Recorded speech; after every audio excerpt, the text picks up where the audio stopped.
Schizophrenia is a psychological disorder in which the person who has this may experience a break from reality. Classically, the most common symptoms are hallucinations, delusions, impaired cognitive ability, and disorganized speech or behavior.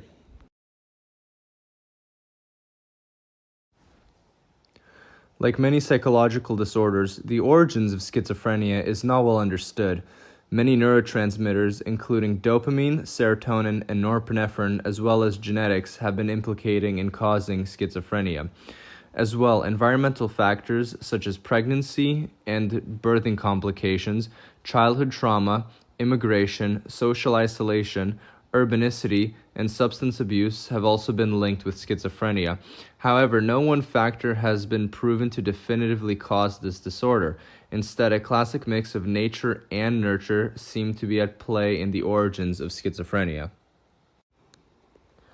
Schizophrenia doesn't only refer to one disorder but has many subtypes, including paranoid schizophrenia, which is characterized by having paranoid delusions, catatonic schizophrenia, in which the person can stay frozen for extended periods at a time, and hebephrenic schizophrenia, which can present with inappropriate emotional responses such as laughing in a sad moment, and so on.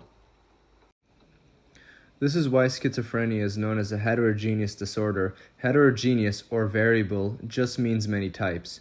Consequently, the disease process or pathophysiology of schizophrenia is thought to be diverse as well.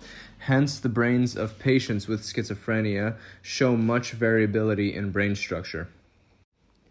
Just to clarify, pathophysiology just means how a disease causes the body to stop working properly.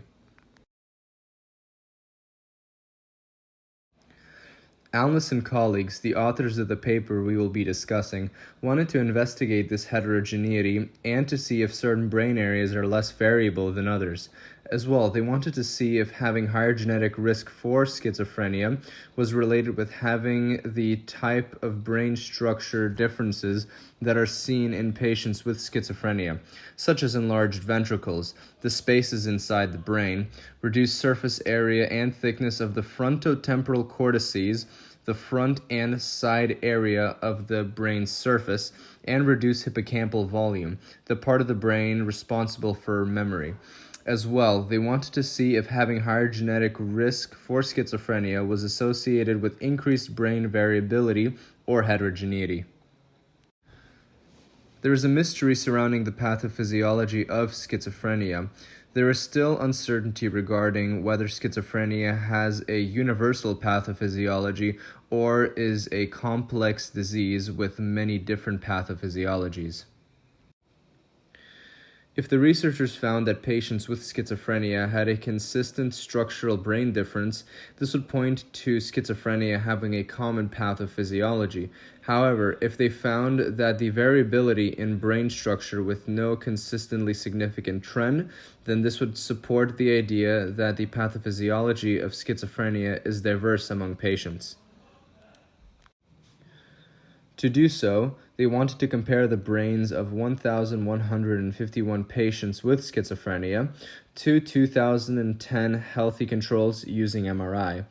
To assess genetic risk, the researchers used polygenic risk scores, or PRS, for schizophrenia, a tool used to assess schizophrenia risk via the sum of common risk genes.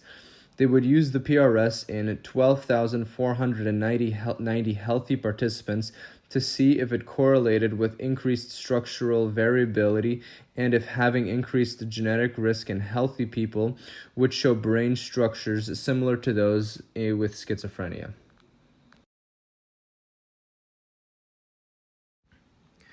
They found that patients with schizophrenia had an overall thinner cortex, with the exception of the visual cortex, an area of the brain associated with vision.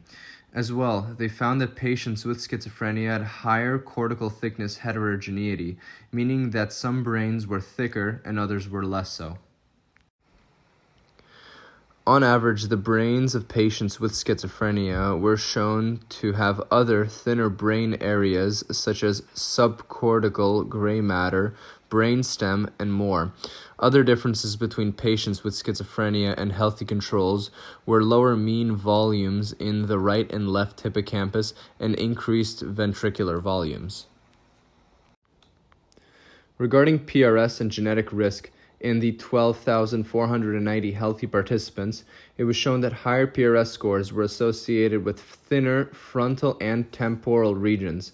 Increased PRS was also associated with lower left cornu-aminus 2 and 3, which are found in the hippocampus. However, PRS was not statistically significantly correlated with structural heterogeneity and only partially correlated with subcortical volume differences.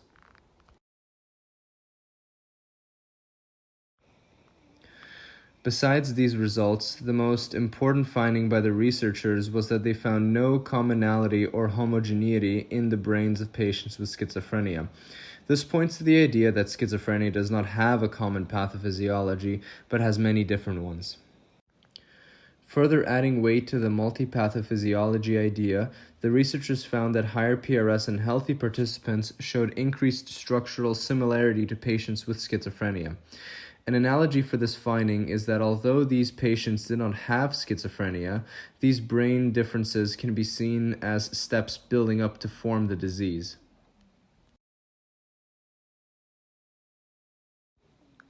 The reason this research is important is because we still do not fully understand what causes schizophrenia and how the brain with schizophrenia works. As such, the findings of this study show how the brain structure and variability in schizophrenia may reflect the genes and environment interaction.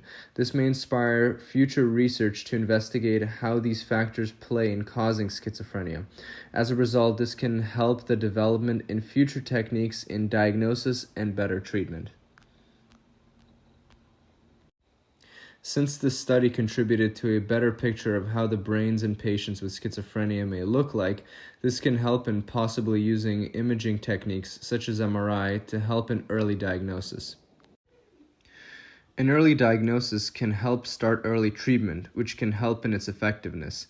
As well, since the results from the Alnæs study helped build a better picture of what the brain with schizophrenia may look like, this can help in development of techniques to better guide treatment. Such future techniques may include using imaging studies to help evaluate if medications are effective by seeing how they affect the structure of the brain. The study by Alnæs and colleagues helps the patients suffering from schizophrenia as it paves the way for future research, diagnosis, and treatment. Certainly, they are not the last to study this area of neurobiology, and future research may eventually unlock the inner workings of this disease.